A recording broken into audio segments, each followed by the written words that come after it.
मौसम में कारोबार ठंडा, सियासी माहौल गर्म। सियासी निजाम और पॉलिसियों का तसलसल सनत और तिजारत के लिए कितना अहम। क्या सियासी इस्तेहकाम के बगैर माशी तरक्की मुमकिन नहीं?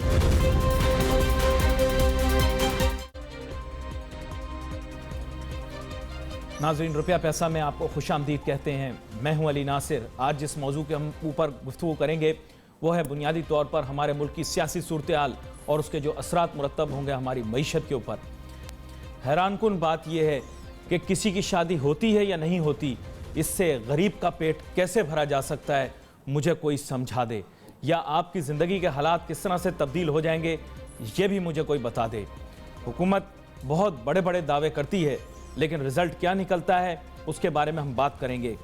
आपको पता है कि आज वज़ीर आज़म जनाब शाहिद खाकान अब्बासी साहब, उन्होंने एड्रेस किया है सियालकोट चैम्बर को, और उस एड्रेस के अंदर उन्होंने ये कहा कि मुल्क के अंदर वाफिर मिकदार के अंदर बिजली भी मौजूद है, सरप्लस है बिजली का और गैस का। तो फिर गैस लोड शेडिंग क्यों हो रही है? फिर गैस का प्रेशर कम क्यों है? अवाम सवाल करते हैं। साथ ही साथ उन्होंने ये भी बात की कि मुल्क ने बड़ी तेज़ी से तरक्की की है। मतलब मैं आपको उसका अखज़ करके माने बता रहा हूँ। और उन्होंने तो खैर शायद मुज़ाती तौर पर ऐसा तस्वुर किया कि जनाब नाउज़ुबिल्लाह कहना नहीं चाहिए कि मुल्क के अंदर बड़ी तेज़ी से तरक्की हो गई। वाह वाह वाह, क्या बात है। 15 साल के जो मसाइल हैं वो हल कर दिए इस हुकूमत ने। खैर ये तो सियासी दावे किए ही जाते हैं। थोड़े से ही दिन रह गए हैं इलेक्शन में, अब तो सारी चीज़ें अच्छी अच्छी होंगी और सब चंगा की आवाज़ें आएंगी हर तरफ से। सियासी इस्तेहकाम ज़रूरी है तरक्की के लिए, ये बात तो हमें पहले से पता है। लेकिन इस सियासी इस्तेहकाम से आपको भी 5 साल मिल जाएंगे, आपसे पिछलों को भी 5 साल मिल गए, उनसे पिछलों को 8 साल मिल गए। सियासी इस्तेहकाम का नतीजा ये है, डॉलर 112 रुपये 55 पैसे पर पहुंच गया है। मुबारक हो, शायद इससे भी ऊपर चला गया है। हैरानगी की बात ये, और आगे आने वाले दिनों के अंदर हम खुद हैरान होंगे कि क्या वाकई में माशी तरक्की हो रही है या नहीं हो रही। उर्दू की कहावत है, टके टके की बात। माजरत के साथ आज ये कहूँगा कि रुपया टके से ज़्यादा सस्ता हो गया है। ये है सियासी वक्त देने का नतीजा, इनको 5 साल पूरे देने का नतीजा कि आज यहाँ हो गया। अब ये शिकायत नहीं कर सकते थे 5 साल नहीं मिले। 5 साल मिले हैं, 5 साल मिले हैं। अब तो 2-3 महीने की बात है, आज इलेक्शन बुला लें, इनकी मर्जी। बुनियादी बात ये है कि अब हर चीज़ इनको मिल चुकी, लेकिन अवाम को कुछ ना मिला। दूसरी तरफ धरनों की सियासत, आज शायद डेडलाइन थी, अवामी तहरीक वालों ने डेडलाइन दी थी, आज उनके मुतालबात मंजूर नहीं होंगे। फिर जनाब धरना सियासत, कंटेनर तैयार। हमारे साथ बड़े ही अहम मेहमान आज शामिल गुफ्तगू होंगे, जनाब डॉक्टर अब्दुल हसीब खान साहब, किसी तारुफ के मोहताज नहीं। वेलकम करता हूँ सर आपको। शुक्रिया आपका अली नासिर भाई। मैंने तो अभी बातें कम की हैं, आपके दिल में बातें इससे कहीं ज़्यादा होंगी। मेरे जहन में जो कन्फ्यूजन है, डायलेमा है, वो ये है कि सियासी इस्तेहकाम देकर भी कुछ हासिल नहीं हुआ। अगर इस्तेहकाम ना रहा तो फिर क्या बनेगा, ये सोच सोच के परेशान होता हूँ जी। नहीं, आपने बहुत सी बातें अपने इंट्रो में कही हैं, और मेरे समझ में ये नहीं आता कि कोई सी ऐसी बात नहीं है कि जो कि मुझे पता ना हो और आपको पता ना हो और गवर्नमेंट को पता ना हो और स्टेक होल्डर को पता ना हो कि क्या हो रहा है, और जो कुछ भी हो रहा है उसके असरात कहाँ कहाँ इम्पेक्ट डालते हैं, ये सबको पता है जी। क्योंकि मेरा ताल्लुक़ इंडस्ट्री से है, हेल्थ से है, एजुकेशन से है, सियासत से भी है। और सियासत से तो हम हर आदमी सियासत है, हम घर में भी सियासत खेलते हैं। हर आदमी खेलता है घर में सियासत, वरना चल नहीं सकता वो।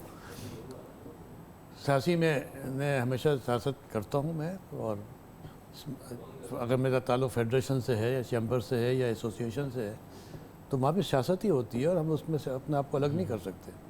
तो सियासत का मतलब ये नहीं होता कि खाली कोई इलेक्शन के हवाले से बात होगी, वोटर के हवाले से बात होगी। सियासत का मतलब होता है कि चीज़ों को एक सही अंदाज में एनालाइज करना और फिर रिजल्ट निकालना। तो मैं सियासतदान हूँ, कोई शबा नहीं इसमें। आपने बातें की थी उसमें अली नासिर भाई, बात यह है कि दावे एक अलग चीज़ है और ऑन ग्राउंड जो चीज़ें हैं वो बहुत मुख्तलिफ हैं। मेरे ख्याल में शायद आप अगर दावे का आपका ताल्लुक़ इंडस्ट्री से है तो आप भी जानते होंगे ये बात। आपके तवस्सुस से है?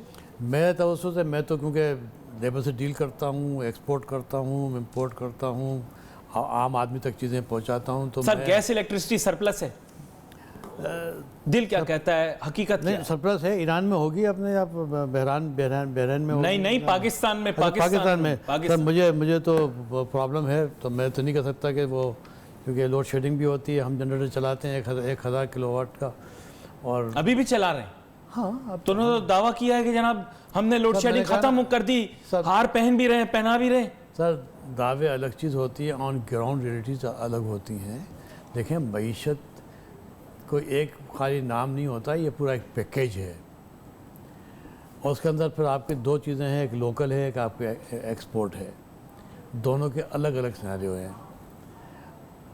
एक्सपोर्ट डिक्लाइन हो रही है, 2-3 साल हो गए बातें कर रहे हैं, क्यों डिक्लाइन हो रही है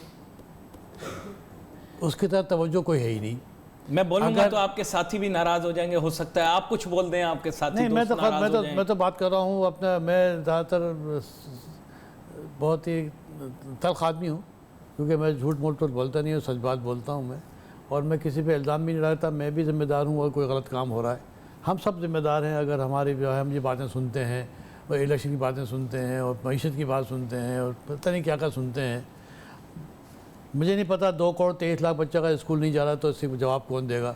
अगर बिजली भी नहीं आ रही है, और गैस भी आपकी नहीं आ रही है, सर और आपके जितनी वोट वैसे माजरत कर, एक सख्त बात करूंगा, बुरा तो नहीं मानेंगे, नहीं जितने हार, गुलदस्ते और जितना खर्चा ढोल और दीगर और नाचने वालों पे खर्च किया गया और दावतों पे खर्च किया गया, आपकी सनत तिजारत की तंजीमों की तरफ से इलेक्शन जीतने पर, इससे कम से कम बच्चों का, एक छोटे बच्चों का एक स्कूल ज़रूर तैयार हो सकता था। जो बेजा का खर्चा बिला वजह एक दूसरे को हार पहनाने और तस्वीरें फोटोएं छिकाने में, जैसे पंजाब में कहते हैं छिकाने में कहे लगे, उतने में सर स्कूल बन जाता, हो सकता है कोई फैक्ट्री लग जाती। नहीं, ऐसा नहीं होता है।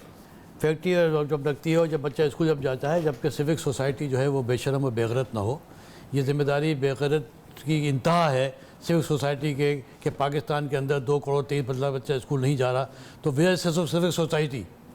अगर अस्पतालों के अंदर दवाएं नहीं हैं, और अपना वो अस्पताल नहीं बना रहे हैं, या कोई डिस्पेंसरी नहीं बनी हुई है, और गांव देहात में डॉक्टर नहीं है, और गांव देहात में दवा नहीं है, तो कहाँ है वो अपने ज़मींदार, जागीरदार, सिविक सोसाइटी, ये सब लोग कहाँ हैं? खाली एक किसी वाक़े को साहब इलेक्शन जीत के अगर किसी ने बना लिया, तो इससे कोई कौम की एजुकेशन ठीक नहीं हो जाएगी। ये एक मजमूई तौर पे तो सबसे बड़ी ख़राबी क्या है मईशत की, कि इंडस्ट्री वाले भी है, जिस अंदाज में उनका एक रिलेशनशिप होनी चाहिए गवर्नमेंट से, नहीं है। सिविक सोसाइटी ऐसा तरीके से नहीं चला रहे ना। अच्छा, नहीं, यहाँ पर एक बात ऐसा के तरीके नहीं भाई। मैं अभी आए, अभी 1 हफ्ता पहले अभी तशरीफ लाए थे, कॉमर्स मिनिस्टर साहब तशरीफ लाए थे, जो भी वो अफजल साहब, क्या नाम उनका है, राना अफजल साहब। वो क्या बातें कर रहे हैं? उनके पास आए थे जी, वहाँ फेडरेशन में आए थे, मैं वहाँ बैठा हुआ था। मैंने उनसे एक ही सवाल किया था कि सर आपने जो है वो ये जो चाइना को आपने दे दिया है तमाम चीज़ें एक बिल्डिंग बनाने के लिए अपना, और ये तब मशीन लाने के लिए, तो इसका मैं क्या करूं? मेरे पास भी तो पैसे हैं ना। अच्छा, मादरत कता कलामी माफ, दूसरी तरफ इसी वक्त वजीर आजम साहब भी एड्रेस कर रहे हैं, और वो भी यही कह रहे हैं कि जनाब सीपेक हमने बनाया, आपने उस पर सवाल पूछ लिया। उन्होंने किसने बनाया? I am not concern. As on today CPEC किस कंडीशन के अंदर है, इसका मुल्क पे क्या असर पड़ेगा, इस पर आम आदमी का असर पड़ेगा, I am concern with that. अगर उन्होंने तो फाजिल वजीर ने क्या कहा? अगर उन्होंने तमाम फैसिलिटीज़ अगर उन्होंने दे दी हैं चाइनीज़ इन्वेस्टर को, कि वो आके वन टाइम जब पूरी बिल्डिंग मशीनरी सब दे दें, तो अफजल साहब ने ये कहा है कि साहब हमने इनको वन टाइम दिया है कि ये अपनी बिल्डिंग कंप्लीट कर लें, उसके बाद फिर ये आपके। तो मैंने उन सवाल किया, मैंने कहा ये मुझे बता दीजिए कि आपने एक हाथी सामने खड़ा कर दिया, अब आप हमसे कह रहे हैं कि जाके हम उसका मुकाबला करें, तो उनके पास कोई जवाब नहीं था, उन्हें पता ही नहीं वो क्या कह रहे हैं। सर वो बड़े सुलझे हुए शरीफ से सियासतदान नहीं है, वो इंडस्ट्रियलिस्ट हैं, फैसलाबाद के इंडस्ट्रियलिस्ट हैं, उनका अपना कारोबार है। इवन देन जब लोग सियासत में आते हैं ना, तो वो अपनी सब चीज़ भूल जाते हैं कि उनकी एक्सपर्टीज़ क्या है। मैं बता दूं आपको, मैं 3 चीज़ें मैं आपको बताएं। नंबर 1 सबसे बड़ी ख़राबी हमारी वो ये है कि इस मुल्क में जिसको हम जमहूरियत कहते हैं वो नहीं आई। जब जमहूरियत नहीं आई तो फिर मेरे ख्याल में कोई मार्शल तो नहीं होता, लेकिन सिविल मार्शल भी होते हैं, डिक्टेटर भी होते हैं, कई नामों से आते हैं, जब वो आते हैं तो फिर इंटरेक्शन नहीं होता इंडस्ट्री के सर साथ। माजरत के साथ नहीं, एक बात industry- बोलूं, हाँ। ताजिर सनतकारों ने नहीं। बोर्ड होर्डिंग लगाए थे, माजरत के साथ मैं बोर्ड होर्डिंग लगाए थे। मैं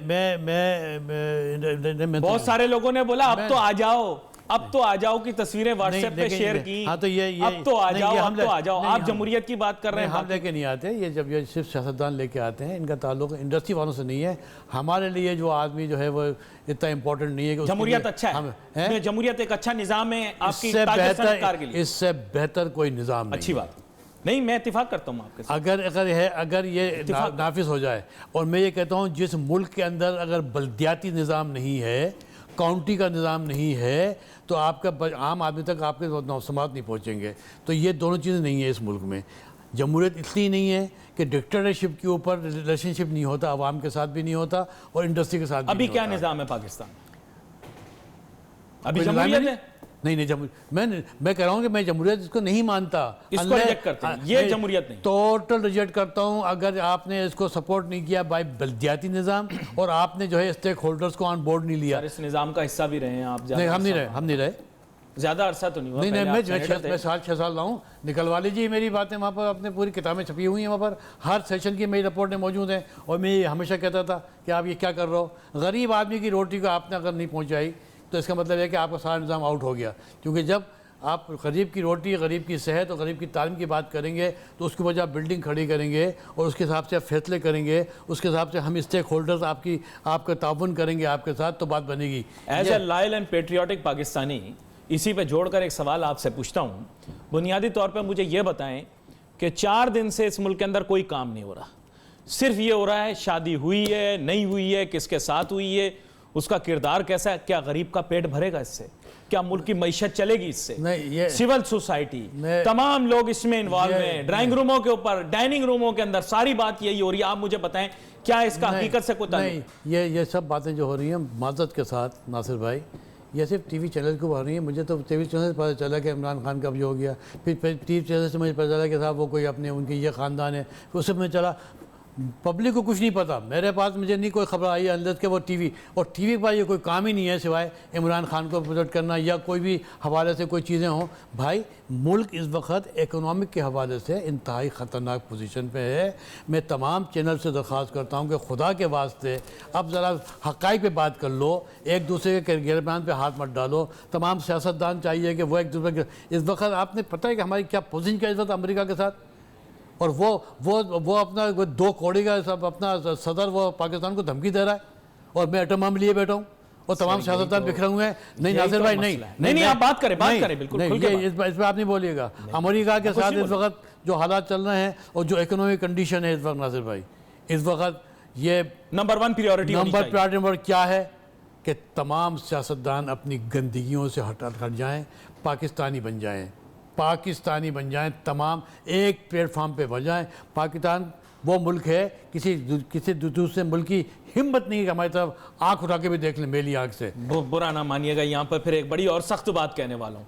मुल्क की सियासतदान पाकिस्तानी कैसे बन सकता है जब उसके पास पासपोर्ट दूसरे मुल्क का मौजूद है? कैसे आप कह सकते हैं? मैंने ये नहीं कहा। अगर उसके पास कनाडा, अमेरिका, बरतानिया का पासपोर्ट, भाई मैंने ये नहीं कहा। अगर वो पाकिस्तानी अगर वो पाकिस्तानी अगर कल तक नहीं था, आज आपके पास जो है ना, अगर पासपोर्ट उसके पास है, लेकिन जहनी तौर पे अगर वो जो है वो अगर वो पाकिस्तानी है, उसके बच्चे कहीं पढ़ रहे हैं, मेरे पोते पढ़ते हैं वहाँ पर, इसका मतलब क्या है? मेरे 3 पोते पढ़ रहे हैं, 3 पोते पढ़ के आ गए हैं, इसका मतलब ये नहीं है कि मैं जो है पाकिस्तानी नहीं हूँ। आपको यहाँ तक पाकिस्तानी होना पड़ेगा। सारे सियासतदान टोटल 100% यहाँ से पाकिस्तानी बन जाएं। किसी की हिम्मत नहीं है अमेरिका जैसे लोगों की कि हमको तो इसके लिए कौन सी दवाई खानी पड़ेगी, इसके बारे में बात करें, क्योंकि मुल्क की मईशत को आगे बढ़ाने के लिए रिस्पॉन्सिबल पॉलिटिकल सिस्टम की जरूरत है। यहां पर लेंगे एक छोटा सा break. See you after break.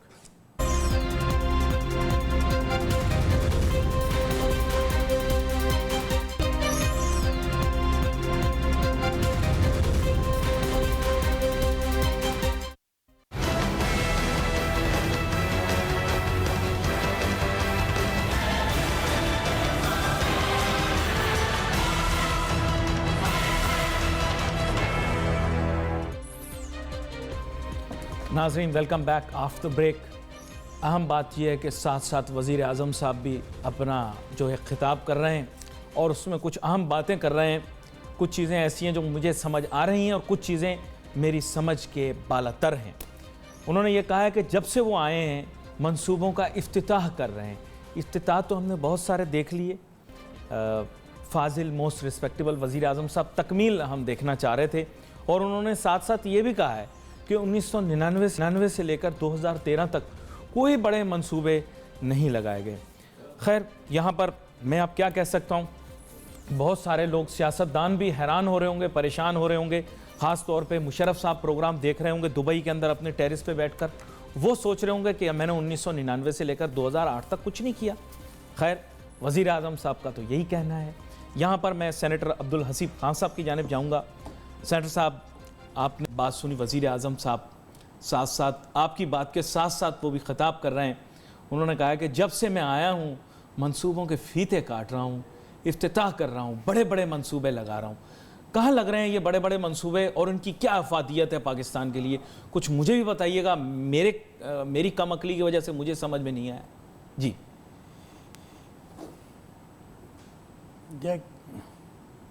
मंसूबे बहुत बने या नहीं बने, कितने बन गए कितने नहीं बने। मंसूबे वो होते हैं कि जो कि नज़र आते हैं ग्राउंड के ऊपर। कोई मंसूबा ऐसा नहीं होता जो हवा में बनता है। मंसूबा बनता है पेपर पे, अप्रूवल्स होती हैं, ग्राउंड ब्रेकिंग होती है, मंसूबा कंप्लीट हो जाता है, फिर नज़र आता है, हर आदमी उसको देख रहा होता है। पाकिस्तान बनने के बाद 1947 से लेके 1998 तक पाकिस्तान का पास कर्जा था सिर्फ 3,500 अरब रुपए जी। 2008 में मुशर्रफ आ गए, 2008 में चले गए। जब गए तो कर्जा जो था वो तकरीबन 6,700 करीब हो गया था। ठीक है अरब जी। 2013 के अंदर ये पढ़ के पहुंच गया 14,000। 2013 में 14,000 और अब 2017 में ईरान टुडे तक 25,000 अरब हो गया है, which includes $84 billion foreign exchange including 25,000। लिख लेना। लिख लिया मैंने। आपका हाथ क्यों? मेरे हाथ कांपना शुरू हो गए, आपने खुद देखा। आपके हाथ कांप रहे थे, मैंने कहा कि दुआ लिख लें। अच्छा, कभी इतना बड़ा अमाउंट कभी लिखा नहीं मैंने, लिखा नहीं। कभी मैं टीवी में क्यों नहीं जाता हूँ? आप बुलाते हैं क्योंकि आपका वो रुपया पैसा, तो हमने कहा भाई है आपका एक अपना वो है कि जो बात करनी कर लें। आप मुझे कोई बात कहेंगे कि ये करना, तो वो तो मैं नहीं करूँगा। मैं तो बात करूँगा जो मैं नहीं आपको कहूँगा, मैं क्यों कहूँगा? इसलिए मैं आ जाता हूँ। मैं क्यों नहीं जाता हूँ? इसलिए कि आप टीवी वालों का जो प्रोग्राम है वो है कि जी इमरान खान की शादी, फलां की तलाक, फलां ने जो है उनको छोड़ दिया, फलां इनके पास ये है।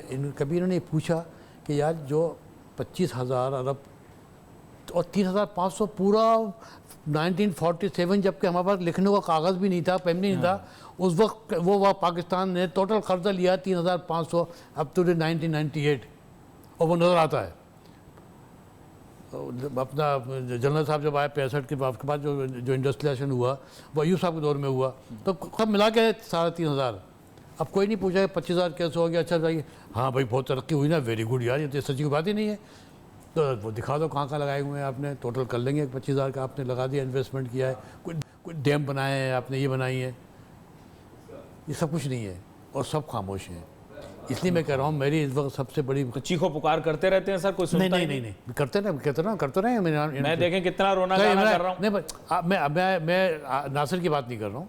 मैं जब बात करता हूँ मैं जनरल बात करता हूँ।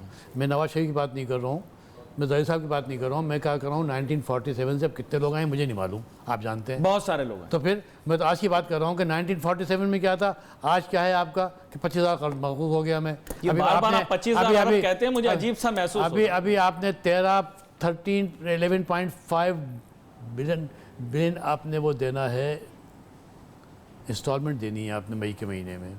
कैसे देंगे? और 60 आपकी इंपोर्ट है और 20 आपकी एक्सपोर्ट है, इस 40 का डिफरेंस है, तो आपका तो पैसे है नहीं। अच्छा चलो 15-20 में निकाल दो, हमारे पाकिस्तानी मेहनत कश जो अपने कमाई यहाँ भेज रहे हैं, अल्लाह का शुक्र है पाकिस्तान, अल्लाह में चला रहे हैं ना पाकिस्तान, कम से कम मेरे मेहनत के पाकिस्तानी पैसे भेज रहे हैं ना। चलो 15 वो निकाल दो, फिर 15 कहाँ से आएंगे? जब 15 आपके पास नहीं आएंगे तो फिर ये 111 बिलियन कहाँ से देंगे आप? और हमारी प्रॉब्लम जो है वो इमरान की शादी है। हमारी प्रॉब्लम जो है वो हम पता नहीं कौन कर रहे हैं।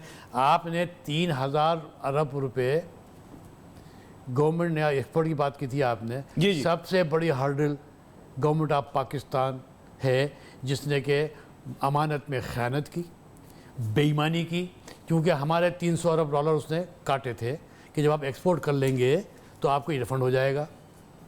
तो हमारे एडवांस काट लेते हैं, पैसे रख लेते हैं कि जब जीएसटी रिफंड, जीएसटी रिफंड, जब जब जब आपका डॉक्यूमेंट हमारे पास पैसा आ जाएगा तो हम आपको रिलीज़ कर देंगे। तो वो हमने अपने पैसे रखाए हुए थे इनके पास अमानतन 300 डॉक्यूमेंट आते जाएं, आप उसमें पैसे देते जाइए और पैसे तो दे दिए ना, जी नहीं दिए, अभी भी नहीं दिए। बोल रहे थे अभी सुना मीडिया पर। 15 अरब देने से 300 अरब डॉलर में ये बातें मैंने कहा ना कि अब हमको थोड़ा सी अपने क़िबला ठीक कर लें। हाउस इन ऑर्डर करें। आपने 300 अरब नहीं दे के आपने कई एक्सपोर्ट यूनिट्स बंद करा दिए, छोटे वाले। आप जैसे लोग तो हैं अगर एक्सपोर्टर हैं आप तो सर्वाइव कर जाओगे, लेकिन छोटा बंद कर दिया उसने और फिर आप कह रहे हो जी एक्सपोर्ट कम हो गई। आपने पैसे खर्च कैसे किए? 300 अरब रुपये जो कि हमारे आप पर जमा करवाए थे, ये अमानत में ख़यानत है और हम कहते हैं ये इस्लामी मुल्क है, नहीं कर सकते। गवर्नमेंट को चाहिए कि अगर चाहते हैं कि एक्सपोर्ट बढ़ जाए, रिफ़ंड अभी दे दें पिछला सारा। भाई जब डॉक्यूमेंट आ गए हैं, हो गया है, तो आप कैसे नहीं दे रहे हो एक्सपोर्टर को भाई? तो आप एक्सपोर्टर फिर करेगा कैसे? लिहाजा नहीं तो सेल टैक्स रिफंड आ जाएगा तो एक्सपोर्ट बढ़ जाएगी। भाई मेरे पास पैसा आएगा तो मैं और चीज़ बना के बेचूंगा ना। ये तो साइकिल है ना। आपने मेरा वर्किंग कैपिटल आपने रख लिया अपने पास और आप चाहते हो कि मेरा वर्किंग कैपिटल जैसे कि मैं गुड्स बनाऊंगा और एक्सपोर्ट करूंगा, वो पैसे आप रख के बैठ गए हो और मुझसे कह रहे हो जी कि आप एक्सपोर्ट करो। कि मजाक मत करो भाई। इकोनॉमी के साथ कोई अकेले नहीं होती, इकोनॉमी के साथ पूरा एक पैकेज है। गवर्नमेंट को भी जो है वो एक पूरा पैकेज में देखना तो पड़ेगा। वजीर साहब को कहते हैं ना, राणा साहब आए थे, उन्हें पता ही नहीं है कि उन्होंने मेरे सामने हाथी खड़ा कर दिया और फिर खुद कह रहे हैं कि अब आप फाइट करो। अब चूहा जो है वो फाइट करेगा अपना। अब भाई आपने उनको दिया है, पैसा दे दिया और आपने सब कुछ फ्री दे दिया उनको, इंसेंटिवाइज किया है और कहा ये मुझे तो समझ में नहीं आई कि हमने दिया उनको वन टाइम, जब वो पूरी बिल्डिंग मशीन बना लेंगे।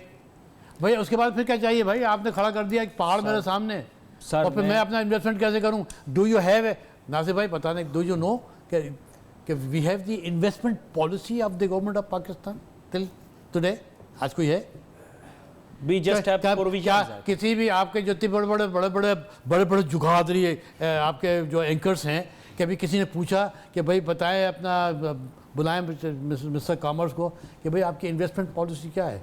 मेरे पास फेडरेशन पे आप कितनी उंगली उठा लें? शुक्र करें आप फार्मा में, आपको पता है रेगुलेटरी छोड़े, मैं फार्मा में नहीं हूँ। मैं रोटी भी क्या गेहूँ का ही मुझे पता है और बच्चे की तालीम का ही पता है मुझे और मेरे दवा का ही पता है मुझे।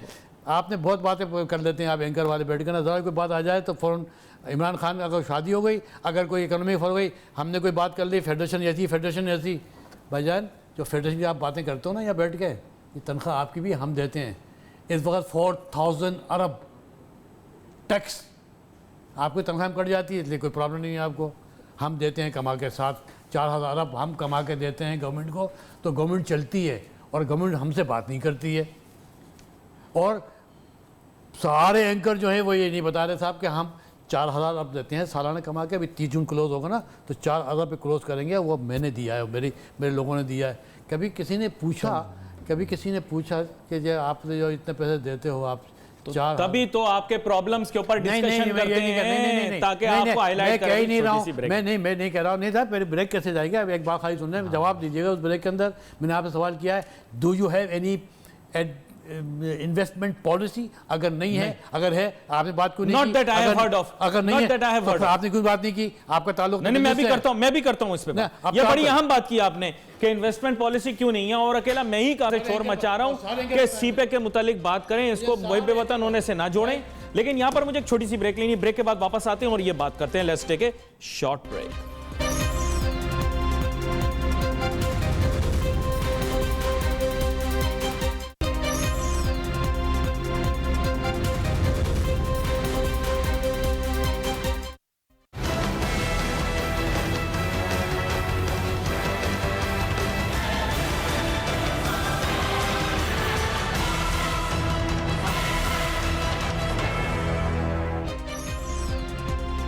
नाज़रीन वेलकम बैक आफ्टर ब्रेक। कोशिश हमारी यही होती है कि हम मेहमानों को बुलाएं, बात करें। कभी कभार जब इस तरह की गुफ्तगू हो रही हो तो हम मेहमान को कटहरे में खड़ा कर दें, लेकिन कभी कभार ऐसे होता है कि हमारे फाजिल मेहमान आते हैं, माशरे को भी कटहरे में खड़ा कर देते हैं, हमारी फ्रेटर्निटी को भी कटहरे में खड़ा कर देते हैं।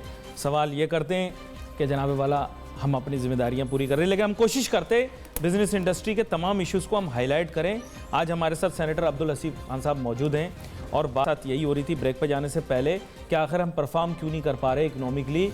पॉलिटिकल स्टेबिलिटी भी आई, इंस्टेबिलिटी भी आई, दोनों सूरतों के अंदर हमने कोई परफॉर्म नहीं किया। इन्होंने कहा कि जनाब पाकिस्तान की इन्वेस्टमेंट पॉलिसी बता दें।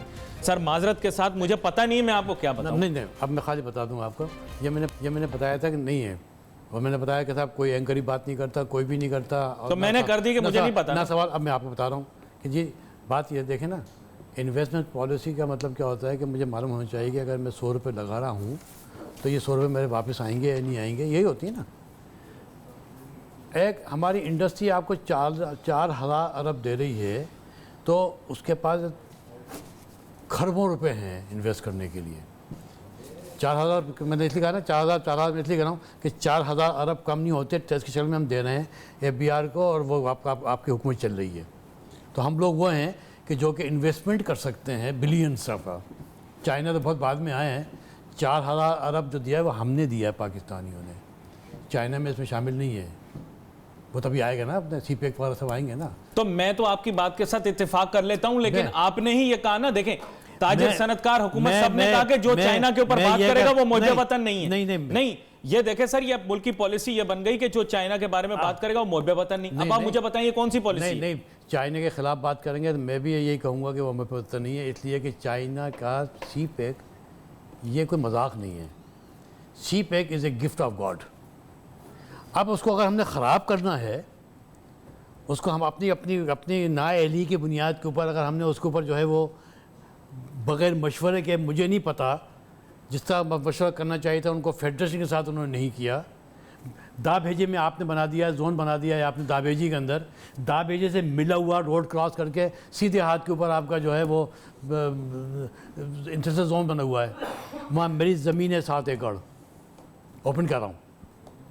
मैं पागल हूँ जो वहाँ इन्वेस्टमेंट करके वहाँ इंडस्ट्री लगाऊंगा, क्योंकि मेरे सामने अक्रॉस द रोड जो है वहाँ चाइना बना हुआ है। वो क्यों? उनके पास तमाम मराद दी हुई हैं, मुझे कुछ भी नहीं है, तो नहीं आ सकता ना। इसलिए CPEC एक्ट ऑफ गॉड है, लेकिन आपको उनके साथ बैठ के इक्वल बुनियाद के ऊपर बायलैटरल के साथ मिला के आपने उसके साथ एग्रीमेंट्स करने हैं। ज़मीन नहीं देनी है अपनी ग्वादर की, कि आप वो ज़मीन उसको दे दिए और वो सबलीज कर रहा है। मेरे मुल्क की ज़मीन अगर वो चाइना अगर वो सबलीज करेगा तो ये जुर्म है, लेकिन चाइना को वहाँ ज़मीन देना ये पार्ट ऑफ वो है। तो बैलेंस करें। चाइना पाकिस्तान डोर को बिल्कुल कोई आदमी जो करता है वो मुझे वतन नहीं है, पाकिस्तानी नहीं है, वो दुश्मन है पाकिस्तान का अगर वो करता है। लेकिन एट द सेम टाइम जो हरकतें कर रही है गवर्नमेंट, क्या किसने बनाया मुझे नहीं मालूम। ये कदीर का अपना ये जनरल यूब का प्रोग्राम था चाइना कॉरिडोर का, मुझे नहीं मालूम। चाइना कॉरिडोर आज की बात कर रहा हूँ, आज आ गया चाइना कॉरिडोर। अपना किबला ठीक रखो, बायलैटरल अरेंजमेंट्स कीजिए। पाकिस्तान की अपनी एक स्ट्रेंथ है, उसके रोशनी के अंदर आपने MOU साइन करने, और अगर आप समझते हो, हुकूमत समझती है कि वो अकेले कर लेगी, तो वो गलत सोच रही है। इतनी उसमें अकल नहीं है गवर्नमेंट में कि वो मेरे काम भी करेगी और डॉक्टर काम भी करेगी और प्रोफेसर भी जो पढ़ाता है उसके काम भी वही करेगी। उनका अपना काम एडमिनिस्ट्रेशन है। वहाँ तक रहें, हमको बिठाएं, फेडरेशन को और 58 चैम्बर हैं उनको बिठाएं, उनसे पूछें, मशवरा करके रोशनी में एक जॉइंट वो लेके जाइए, चाइना को बिठाइए, फिर देखिए इसमें क्या होता है। जी, जो ट्रेड की अरेंजमेंट है जी, जिस तरह के ट्रेड एग्रीमेंट हुए हैं, माजरत के साथ, आपके ख्याल से हमारी इंडस्ट्री कम्पीट कर सकती? देखिए सर, ये बड़ी एक क्लियर कट सी बात है। मैंने आप कहा कि जी बहुत से एग्रीमेंट सही हुए हैं, बहुत से बहुत गलत हुए हैं, और इसलिए हुए हैं कि मैंने आपसे क्या कहा है, CPEC का अगर आप चाहते हैं कि वो उसका आपको फ़ायदा पहुँचे तो आपको इंडस्ट्री के साथ बैठ के बात करनी पड़ेगी, क्योंकि हम हैं जो एडवाइस देंगे। हम ये नहीं कह रहे कि हमने लिख के दे दिया वो मान लो। सर देखें, लॉन्ग टर्म प्लान अभी इन्होंने अनवेल किया, आपने देखा। एहसान इकबाल साहब वैसे तो वज़ीर दाखिला हैं, लेकिन अभी तक CPEC को नहीं छोड़ रहे, तो उन्होंने लॉन्ग टर्म, अच्छी बात है, लॉन्ग टर्म प्लान उन्होंने अभी दिया। इसमें आपको कंसल्ट किया था? नहीं, मुझे नहीं मालूम, मुझे पता नहीं कंसल्ट किया नहीं, वैसे नहीं, ये कुछ अरसे पहले किया, अगर किया था तो मुझे नहीं मालूम, हाँ। किससे किया था मुझे नहीं मालूम, क्योंकि फेडरेशन की भी हमारी कमेटी है। हाँ। जब आपको वहाँ से कोई चीज़ आती है तो हमारी फेडरेशन कमेटी बैठ जाती है भाई का, उसमें मुख्तलिफ लोग हैं, अपनी राय का इजहार करते हैं। ऐसे कोई हुई नहीं मीटिंग।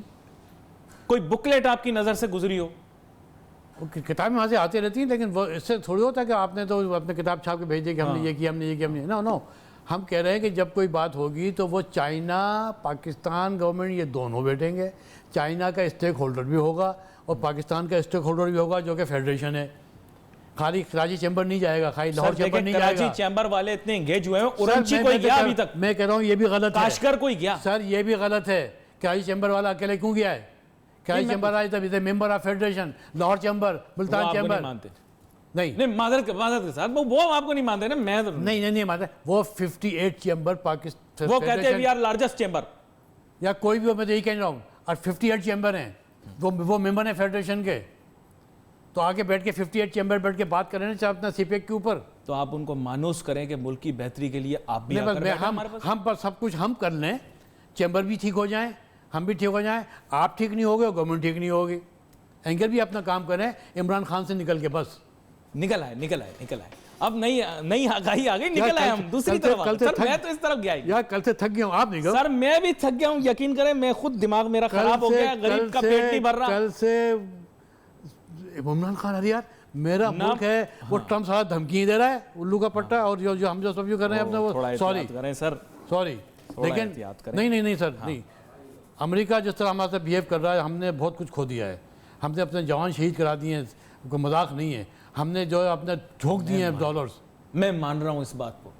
तो फिर हम बैठ जाएं भाई, तमाम सियासतदान खुदा के वास्ते एक टेबल पे बैठ जाएं। अब वक्त नहीं भाई है। जिसने लिए उसने बयान भी दे दिया ना, उन्होंने कहा हम मुश्तैल नहीं होंगे इनके बयान से, हम जल्दबाजी नहीं करेंगे। मैं क्या कह रहा हूँ, जिन्होंने लिए उन्होंने यही बयान दिया ना, उन्होंने कहा हम मुश्तैल नहीं होंगे उसके बयान से। मेरे मुल्क में कोई दूसरा आदमी मुझे धमकी दे दे, ये काबिल कबूल नहीं है। सियासतदानों से मैं बार बार अपील कर रहा हूँ, आपके तवज्जो से भी, कि भाई तमाम पिछली कल की बातें दफन कर दो। आज बैठ जाओ यार, खुदा के वास्ते जॉइंट एफर्ट कर लो, ताकि उन्हें पता चल जाए कि जी ये अब सब इकट्ठे हो गए, तो उनके अल्फाज भी चेंज हो जाएंगे, आप देखिएगा, उनका स्टाइल भी चेंज हो जाएगा। लेकिन जब वो ये देखते हैं कि हम इस तरह इधर जा रहे हैं, उधर जा रहा है, तो फिर ये चीज़ें ख़राब हो जाएंगी। इकोनॉमी भी हमारी बहुत इस वजह अनस्टेबल है। एजुकेशन पे भी मैं 10 घंटे बात कर सकता हूँ, हेल्थ पे मैं 10 घंटे बात कर सकता हूँ, जो कि जाना है तभी आप। नहीं तो मैं तो यही बोल रहा हूँ ना, education and health these days become primary part of economic policy। America की इकोनॉमिक पॉलिसी का पार्ट नहीं। ओबामा केयर के ऊपर कितना अरसा बात होती रही, वो तो अमेरिकन इकोनॉमी को रन कर रहा था। आज एजुकेशन सिस्टम के ऊपर अमेरिकन भी बात करते हैं, यूरोप भी। आप देखें वो जो टेरेसा मे है इनकी प्राइम मिनिस्टर यूके की, वो एनएचएस के लिए माफिया मांग रही। तो sir health is major issue, education is major issue, कौन एड्रेस कर रहा है? मैं आपसे जानना चाहता हूं, इस मुल्क में कौन नहीं कर रहा है? मोमबत्ती वालों से मैंने आपसे सवाल किया था, आप मुझ पर डालना है। मैं तो आपसे पूछ रहा हूँ, मैं आपसे खुद कह रहा हूँ, ये मेरा पैशन है। कोई कुछ नहीं कर रहा। मेरा पैशन है हेल्थ एजुकेशन, हेल्थ में मेरा कारोबार है, एजुकेशन का मेरा पैशन है। मैं तमाम यूनिवर्सिटी के अंदर, गवर्निंग बॉडी के अंदर मौजूद हूँ, मुझे पता है वहाँ क्या हो रहा है। इकोनॉमी के अंदर मैं फेडरेशन के अंदर मौजूद हूँ। तो इकोनॉमी, हेल्थ, एजुकेशन, तीन ही चीज़ें होती हैं ना। उसके हवाले से मैं कह रहा हूँ 50 साल मुझे हो गए इसी सिस्टम के अंदर। तो मैं इसीलिए कह रहा हूँ कि भाई अब आप बैठ के सियासतदान कम से कम इन 3 चीज़ों पर फोकस कर लें। अपने इलेक्शन के हवाले से जो कुछ करना है वो करें, और जब एक जॉइंट एक कौम बन के एक पैगाम दे दें अमेरिका बहादुर सर, अमेरिका एजुकेशन के ऊपर अमेरिका बहादुर को एक पैगाम दे दें खुदा के वास्ते कि भाई बिहेव प्रॉपरली। हम आपके अलाइंस थे, एकदम रिश्ता ऐसा नहीं तोड़ा जाता, ये इल्ज़ाम नहीं लगाए जाते। बैठ के बात कर लो। वो बैठ के जब बात करेंगे, जब हम सब बैठ के तय कर लेंगे कोई चीज़, और जब उन्हें पता चल जाएगा कि सब बैठ के उन्होंने बात की और ये बात कह रहे हैं, आप यकीन जानिए America is not so unreasonable. वो आएगा टॉकन टर्म्स के ऊपर आएगा। कोई दुनिया में हमारी भी हमेशा ख्वाहिश यही रहती है नहीं, आपके ख्वाहिश से कुछ नहीं होगा। नहीं ना सर, ख्वाहिश नहीं होगा। पहले आपको सबूत देना पड़ेगा कि पाकिस्तान इस हवाले से एक प्लेटफॉर्म पर है। आपका बहुत बहुत शुक्रिया सेनेटर अदनान साहब। आने वाले दिनों के अंदर भी कोशिश करेंगे कि आपको हम जो है बुलाएं प्रोग्राम के अंदर। यहाँ पर हम कोशिश करेंगे कि सोशल मीडिया के ऊपर भी आपके पैगामात मौसूल करते रहें। You can send us your messages on Facebook. यहाँ पे अली नासिर को हमारी टीम को इजाज़त दीजिए। अल्लाह हाफ़िज़।